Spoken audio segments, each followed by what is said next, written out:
Hello to every man magician. My name is Aaron Racer and this is Mad Magic. Today we're going to have an overview of all the subjects that you will have in grade 12 which will involve math on it.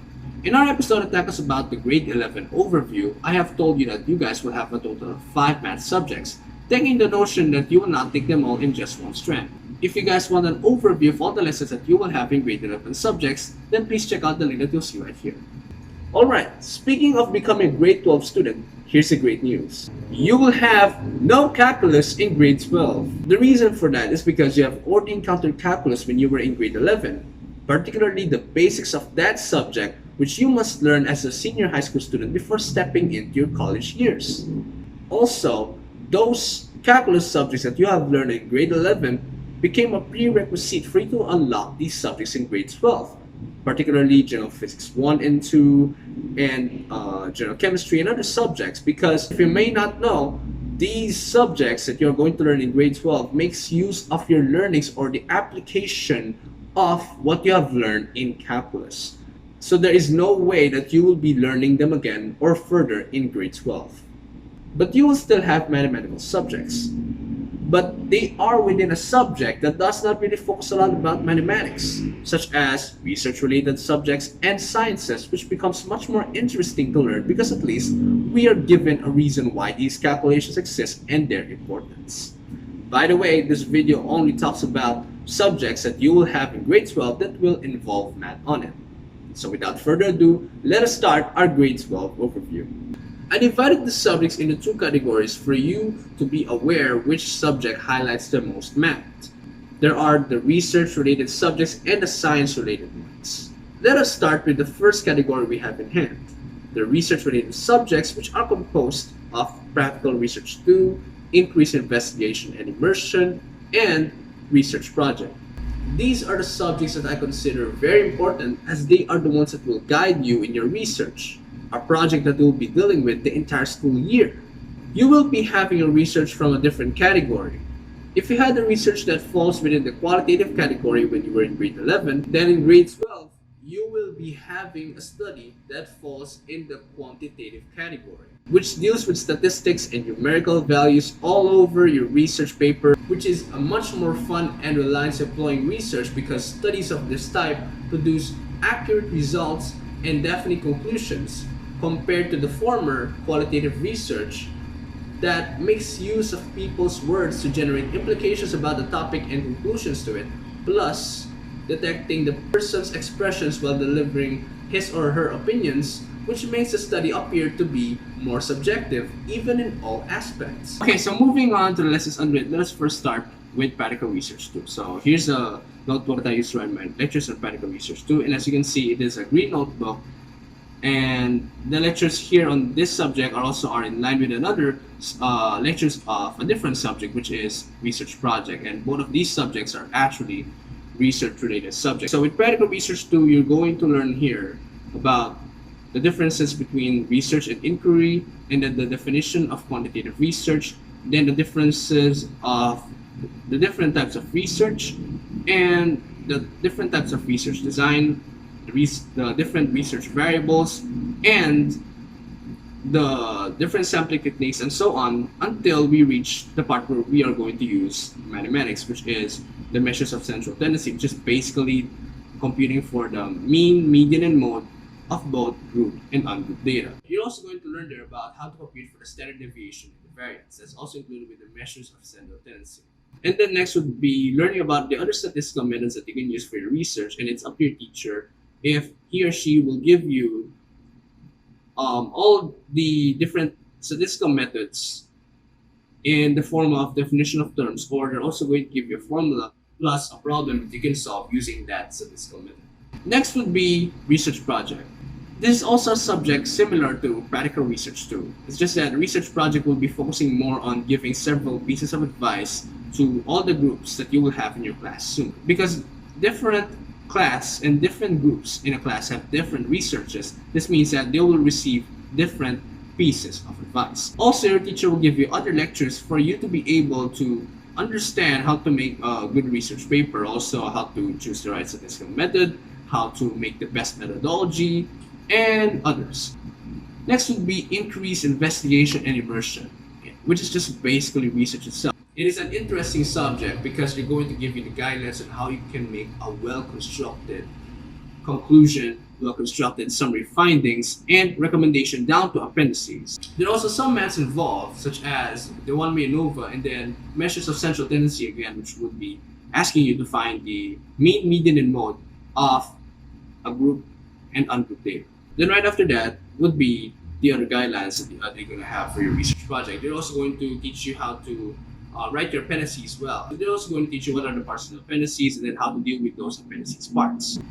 So this is actually the notebook that I use for writing my lectures on this subject, and it's also together with another set of lectures from a different subject, which is Filipino sa Akademikong Larangan, and it is a subject that you guys will have if you will become a grade 12 student here in the Philippines. So it's actually a Adventure Time comfort notebook because I like this cartoon, and so I purchased its notebooks. I also have other Adventure Time notebooks I have in my shelf, and some of them already have lectures on them, while some do not. With this subject, you'll be able to develop the eye of a panelist. This is because teachers of this subject will be giving you some sample papers in which they do not follow the guidelines. So what you're going to do here is that you're going to investigate what makes this paper violate those guidelines, what elements are missing on this paper. So those are actually questions that you must answer when investigating this kind of research paper. Again, the different research related subjects that involve math on it are practical research 2, increased investigation immersion, and research project. Lastly, you will have the science related subjects, which are general physics 1 and 2 and general chemistry 2. General Physics 1 is going to be a subject that you'll be having in the first semester, while its second counterpart will be taken in the second semester. General Physics 1 only retackles the physics or science lessons you had in the previous grade levels, especially in grade 8 and in elementary levels. But here, an expansion of those lessons you learned will be given. Here is a lecture notebook that I used to write my notes regarding General Physics 1 and 2. And before I made this episode, I was able to write down all the lessons that I had in both of these subjects in the last 3 pages of this notebook. So if you would see, General Physics 2 consumed 2 of the 3 last pages of my notebook, and because comparing that to General Physics 1, although it really supposed to be also consuming 2 pages, well, it can already just fit in 1 page because the titles are not that long enough compared to General Physics 2, in which some titles are almost fitting the end of the page. So what I did is that I just really put it on another page.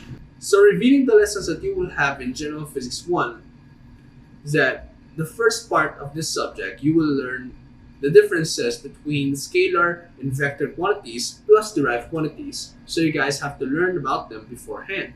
Next will be about converting units to a different unit of the same category it belongs to. For example, if we talk about converting 1 liter to cubic meters, how much would that be? Next is learning about the scientific notation. It includes how you transform a standard answer that involves several decimal places into a notation that only consists of a few numbers with a times 10 and an index, which indicates how many zeros does that number have. Right after that would be the significant figures. I know we've learned this lesson for a few times already, but if you guys have forgotten about it, then this would be the perfect time for you to study about it once again. Next, you would learn about vectors. All you have to do in there is just to add and subtract the distance traveled in specific directions. But if the direction forms a right triangle, then it's time to apply the Pythagorean theorem on the solution. Vectors can involve 2 directions or even 3 or more, and sometimes involving an angle. So if you guys want to search them right now, then you better do so. Right after that, you will learn about one-dimensional kinematics, average, speed and velocity, acceleration, and free fall. One-dimensional kinematics is all about motion in 1 dimension, which means that the motion can only be from left to right or vice versa. We could be measuring in there the distance traveled from left to right or the other way around. There are also some problems in which a person or a thing would travel from left to right, then back to the left, or from right to left, then back to the right. Average, speed, and velocity, as the name suggests, it's a lesson in physics that talks about measuring the average speed of a car or a thing as it travels certain distances, particularly from point A to point B, with respect to time, of course. Remember to take note that speed and velocity are different from each other. Although they both talk about how fast the vehicle is, speed is only limited to be giving out positive values, not like the velocity, which can be negative. Then a lesson regarding acceleration will teach you how the acceleration of a material is computed. Lastly, you guys will learn about freefall. From the words separated by syllables, free and fall, this lesson talks about how fast and how far the material traveled from the point where it began falling down to the point where it landed. There's going to be a formula you can use for that. Next on the list are the lessons that we had on the finals of the first semester, and one of them is the three laws of motion by Isaac Newton, which are the law of inertia, law of acceleration, and the law of interaction. There are actually certain formulas that you will have in each law, so better learn about those formulas beforehand. Next, we have this work, energy, and power that comes after three laws of motion. You're going to learn each of the words in the name of the lesson. You should be able to differentiate all of those three things, and as well as to solve several problems regarding work, energy, and power. And just like all other lessons I've previously mentioned, you should be able to give an application of those lessons in real life situations. Then you will learn about collision. There are actually two types of collision, the elastic and the inelastic collision. With learning those two types of collision, you'll be able to understand the reason why you need to find their formulas. Also, you should be able to solve several problems concerning those two types of collision, and as well as to visualize and give a real life situation that illustrates how those two types of collision happen in this world.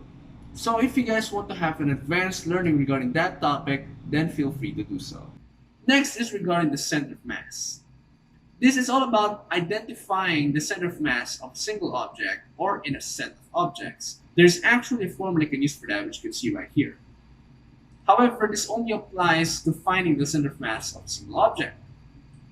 But if you guys are finding for the center of mass in multiple objects, such as two or more objects, then you would have to add more elements to this formula, where m is the mass of the object and x is the distance of the object from the first object, because the first object's value of x is always equal to 0. The other things that you will learn here in General Physics 1 are rotational equilibrium and rotational dynamics, gravity, periodic motion, which makes you relate the amplitude, frequency, angular, period, displacement, velocity, and acceleration of oscillating systems. When you talk of an oscillating system, it means this kind of graph.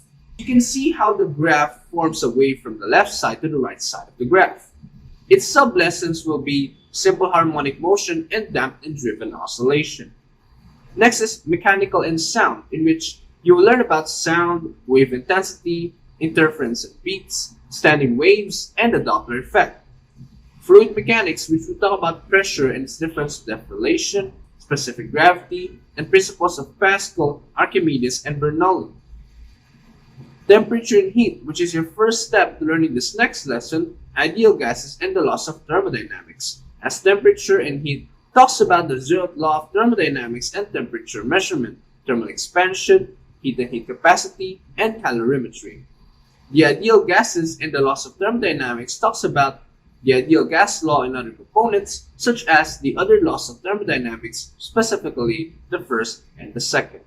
So in all the lessons I've previously mentioned, you need to learn them in advance for you to successfully pass this subject.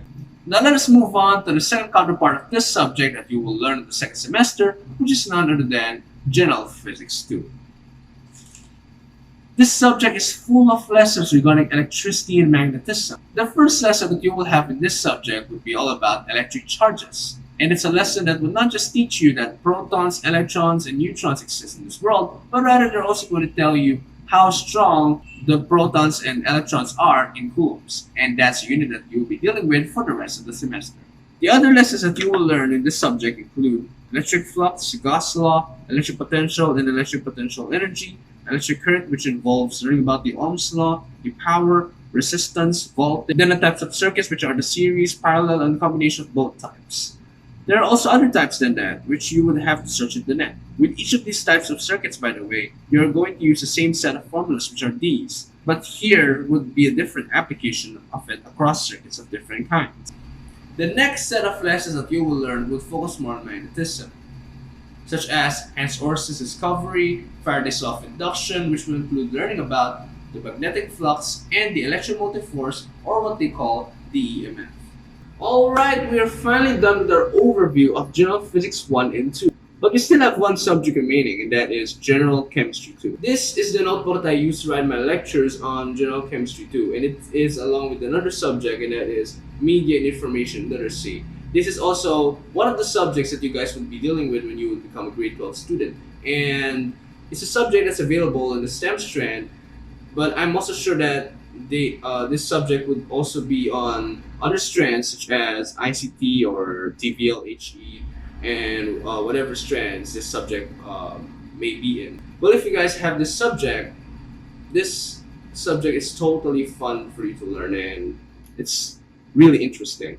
Okay, so the lessons here in General Chemistry 2 that would only use mathematics will include determining the concentration of hydronium and the concentration of hydroxide in a specific solution, and also in balancing chemical equations. If you guys want a full set of formulas that you can use for General Physics 1 and 2 classes, then please subscribe to my YouTube channel now and make this video reach 250 likes. But if you guys are watching on Facebook, then please follow my Facebook page now and make this video reach 250 shares. And that's all for grade 12 math overview. See you guys again on another video of Math Magic. My name is Untitled Chapter. Tell me to stay safe and keep following Math Magic. Bye!